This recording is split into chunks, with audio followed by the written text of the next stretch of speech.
आदल्या दिवशी लक्ष्मीपूजन झाल्यानंतर दुसऱ्या दिवशी पाडव्याला आम्ही गावी गेलो होतो. राहायचं होतं म्हणूनच बेलाला सोबत घेऊन गेलो होतो. बेला पण छान अशी सावलीत जाऊन बसली होती.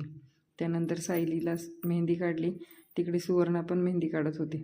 मेहंदी काढून झाल्यानंतर लगेचच आवरून आम्ही सागरच्या बाळाच्या बारशाला निघालो होतो. आरव 2 दिवस आधी साईबाबासोबत गावाला आला होता आणि येत्या त्याने तिथे पण सोसायटीमध्ये छान किल्ला बनवायला मदत केली होती. मग त्यामुळे इथं आल्यावर त्याला किल्ला बनवणं म्हणजे काय सोपंच होतं.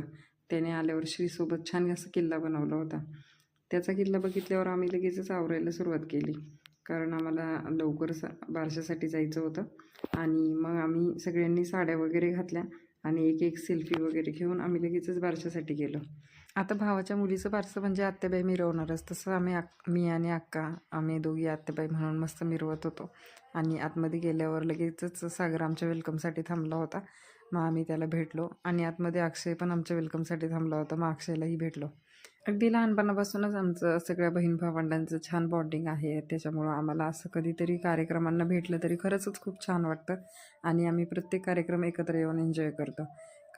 आतमध्ये गेल्यावर आमचं उत्सव मूर्ती म्हणजेच आमचं हे पिल्लू पण आम्हाला भेटलं. आणि कविता आणि अश्विनी पण दोघींनी छान सेम साड्या घातल्या होत्या आणि सावीला पण खूप छान ड्रेस दिला होता घालायला. खरंच छान दिसत होते.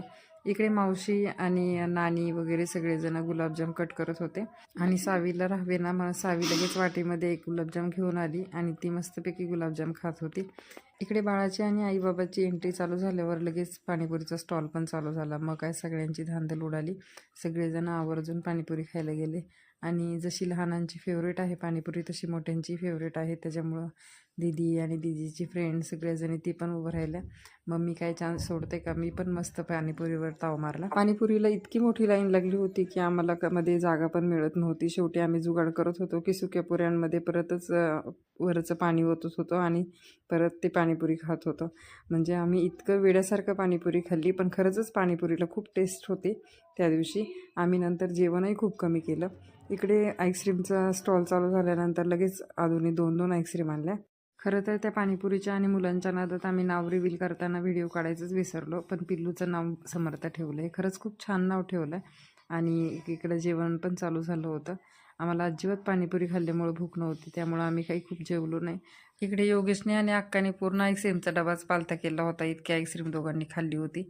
गंमत केली, पण ऑल ओव्हर जेवणाचा आणि सगळाच कार्यक्रम खूप छान झाला आणि आम्ही खूप एन्जॉय केला. बाकी व्हिडिओ आवडला असेल तर नक्की लाईक करा, शेअर करा आणि सबस्क्राईब करा. बाय. भेटूया नवीन व्हिडिओमध्ये.